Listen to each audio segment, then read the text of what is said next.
20년이 넘는 시간 동안 알레산드로 델 피에로는 현대 축구에서 충성심의 완벽한 상징으로 여겨져 왔다. 월드컵 우승자이자 챔피언스리그의 영웅, 유벤투스의 영원한 주장으로 종종 토리노의 왕자라 불렸다. 대중의 눈에 그의 커리어는 우아함과 존중, 그리고 침묵 위에 세워진 흠잡을 데 없는 이야기처럼 보였다. 그러나 경기장의 조명과 박수 뒤에는 고립의 순간들, 닫힌 사무실에서 내려진 냉정한 결정들, 그리고 결코 완전히 아물지 않은 상처들이 존재했다. 그리고 이제 50세가 된 델 피에로는 마침내 자신의 커리어에서 가장 증오했던 5명의 남자를 공개할 준비가 되었다. 입을 열기로 한 결정은 분노에서 비롯된 것도, 복수를 바라는 마음에서 나온 것도 아니었다. 그것은 인생의 반세기를 돌아보는 차분한 인터뷰 속에서 기억과 현실 사이에 긴 거리를 되짚는 순간에 조용히 찾아왔다. 결코 잊지 못할 순간들이 있었느냐는 질문을 받자 델 피에로는 잠시 멈춰서서 희미하게 미소를 지은 뒤 신중하게 말을 골랐다. 그는 시험대에 오른 충성심, 지켜지지 않은 약속들, 그리고 공개석상에서는 웃지만 닫힌 문 뒤에서는 다르게 행동하던 사람들에 대해 이야기했다. 트로피의 빛이 사라진 뒤에도 그는 인정했다. 끝까지 마음속에 남는 이름들이 있다. 그리고 처음으로 그는 스스로 과거를 돌아보고 그 이름들을 말하기로 했다. 5번 루치아노 모지, 루치아노 모끼. 델 피에로의 목록 맨 처음에 등장하는 인물은 루치아노 모지다. 그는 권력과 영향력, 그리고 유벤투스 역사상 가장 어두운 장과 영원히 연결된 이름이다. 모지는 델 피에로가 공개적으로 맞섰던 인물은 아니었다. 고성이 오간 다툼도 공개적인 비난도 없었다. 그러나 그로 인한 상처는 어떤 직접적인 모욕보다도 깊었다. 칼초폴리가 폭발했을 때 델 피에로는 자신이 만들어내지 않은 폭풍 속에 갇히고 말았다. 세리에 비 남고 연봉 삭감을 받아들이며 클럽의 엠블럼을 지켜낸 그의 유벤투스에 대한 충성심은 클럽의 명예를 보호하기 위한 것이었다. 하지만 그 스캔들은 하룻밤 사이 그의 유산을 다시 써 내려갔다. 타이틀은 박탈되었고 명성은 의심받았으며 수군거림은 그가 가는 곳마다 따라다녔다. 닫힌 문 뒤에서 델 피에로는 고통스러운 사실을 깨달았다. 권력을 쥔 사람들은 클럽의 영혼을 걸고 도박을 했고 그 대가는 그와 같은 선수들이 치러야 했다.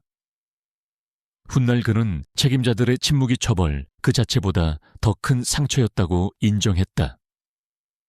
어떤 실수들은 그는 조용히 말한 적이 있다. 경기장에서 일어나는 것이 아니다. 모지는 충성심이 언제나 보답받을 것이라는 델 피에로의 믿음에 처음으로 생긴 균열이었을까. 4번 디디에 데샹, 디디에 데샴. 델 피에로에게 디디에 데샹이라는 이름은 조용하지만 깊이 불안하게 만드는 한 장면을 상징한다. 칼초폴리 이후 유벤투스가 세리에 B로 강등되었을 때 데샹은 재건과 규율 확립, 그리고 신속한 전진이라는 임무를 안고 팀에 합류했다. 그러나 그 이후에 이어진 것은 델 피에로의 리더로서의 역할이 서서히 침식되어가는 과정이었다. 훈련은 점점 더 차가워졌고 전술 미팅은 짧아졌다. 주장 완장은 더 이상 신뢰를 보장해주지 못했다. 풍부한 경험과 상징적인 존재감에도 불구하고 델 피에로는 종종 벤치에서 경기를 지켜봐야 했고 감독이 자신이 새로운 질서에 여전히 어울리는지 의심하고 있음을 느꼈다. 라커룸에 가까웠던 이들이 회상한 한순간은 그 긴장을 완벽하게 보여준다. 어려운 경기가 끝난 뒤 데샹은 이름이 승격을 만들어주는 건 아니다, 달이다 라고 말했다고 전해진다. 델 피에로에게 그 말은 어떤 태클보다도 깊은 상처로 남았다. 그는 다른 이들이 떠날 때 남아 있었고 클럽의 가장 어두운 순간에 충성심이 무엇보다 중요하다고 믿었다. 그러나 그는 자신이 하나의 물음표로 전락했음을 느꼈다. 훗날 그는 이 시기가 자신에게 냉혹한 교훈을 남겼다고 회상했다. 축구에서 존중은 상황이 바뀌는 순간 사라질 수 있다는 사실이었다. 이것이 델 피에로가 헌신조차도 유효기간이 있다는 사실을 깨달은 순간이었을까? 3번 장클로드 블랑, 전-클로드 블랑. 디디에 대양이 델 피에로로 하여금 그라운드 위에서의 자신의 위치를 의심하게 만들었다면 장클로드 블랑은 클럽의 미래 속에서 자신의 자리를 의심하게 만들었다. 칼초폴리 이후 유벤투스 회장으로 임명된 블랑은 새로운 시대를 상징했다.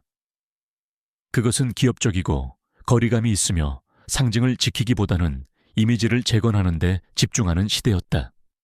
회의는 형식적으로 변했고 대화는 짧아졌다. 델 피에로는 결정들이 더 이상 감정이나 충성심에 의해 내려지는 것이 아니라 스프레드시트와 장기 전략에 의해 움직이고 있음을 느꼈다. 사적으로 그는 불안한 사실을 깨달았다. 자신은 더 이상 유벤투스의 심장으로 여겨지지 않았고 클럽이 넘어서고자 했던 고통스러운 과거를 상기시키는 존재가 되었을 뿐이었다. 내부 관계자들 사이에서 자주 속삭여지던 한 장면은 그 단절을 집약적으로 보여준다. 클럽의 방향성에 대한 논의 중 델 피에로는 최소한 자신이 유벤투스를 하나로 묶어왔던 역할에 대한 어떤 인정이라도 기대했다. 그러나 돌아온 것은 침묵이었다. 연속성에 대한 약속도 그를 포함하는 비전도 없었다. 축구는 앞으로 나아간다. 블랑이 이렇게 말했다고 전해지는데 그 한마디는 어떤 모욕보다도 크게 울렸다. 델 피에로에게 이것은 자신이 모든 것을 바쳤던 클럽 안에서 처음으로 보이지 않는 존재가 되었다고 느낀 순간이었다. 노골적으로 거부당한 것은 아니었다. 그러나 조용히 한쪽으로 밀려났다. 이것이 유벤투스가 더 이상 가족이 아니라 또 하나의 기관이 되었다고 느낀 순간이었을까? 2번 안드레아 아넬리, 안드레아 앙옐리. 델 피에로에게 안드레아 아넬리와 관련된 상처는 갈등에서 비롯된 것이 아니었다. 그것은 침묵에서 비롯된 것이었다. 아넬리는 유벤투스 부활의 설계자였고 지배력을 되찾아 승리의 기계를 만들어낸 인물이었다. 그러나 미래를 향한 그 집요한 추구 속에서 감정을 위한 자리는 남아있지 않았다. 그리고 델 피에로를 위한 자리도 남아있지 않았다. 계약 만료가 다가오자 델 피에로는 기다렸다. 특권을 바라서도 보장을 요구해서도 아니었다. 오직 명확한 설명을 원했을 뿐이었다. 그러나 그가 받은 것은 거리감이었다. 회의는 미뤄졌고 대화는 끝내 이루어지지 않았다. 대립도 극적인 작별도 없었다. 따뜻함 없이 전달된 하나의 결정만이 있었을 뿐이다. 메시지는 분명했다. 한 시대는 끝났고 효율성은 역사보다 더 중요해졌다는 것이었다. 델 피에로와 가까웠던 이들은 이것이 그에게 얼마나 깊은 상처를 남겼는지 기억한다. 세리에 B 남고 굴욕과 회복의 시간을 거치며 주장 완장을 찾던 수년간의 충성 끝에 그는 최소한 마지막 존중의 제스처 하나쯤은 기대했다. 대화 한 번, 악수 한 번, 무언가를. 가끔은 그는 훗날 이렇게 돌아보았다. 왜 그런지 듣지 못하는 것이 가장 아프다. 제대로 된 작별 인사 없이 유벤투스를 떠난 일은 조용한 배신처럼 느껴졌다. 분노를 불러일으킬 만큼 요란하지는 않았지만 영원히 남을 만큼 날카로웠다.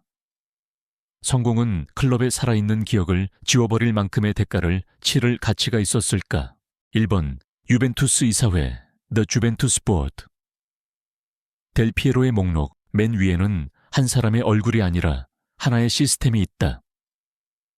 유벤투스 이사회의 집단적 권력은 그 모든 것 중에서도 가장 깊은 균열을 상징했다. 다툼도 모욕도 극적인 결별도 없었다. 그저 점진적이면서도 결정적인 배제만이 있었을 뿐이다. 은퇴 후 델 피에로는 오지 않는 전화를 기다렸다. 홍보대사 역할도 없었고 자문직도 없었으며 그의 인생을 정의했던 클럽으로의 상징적인 복귀도 없었다.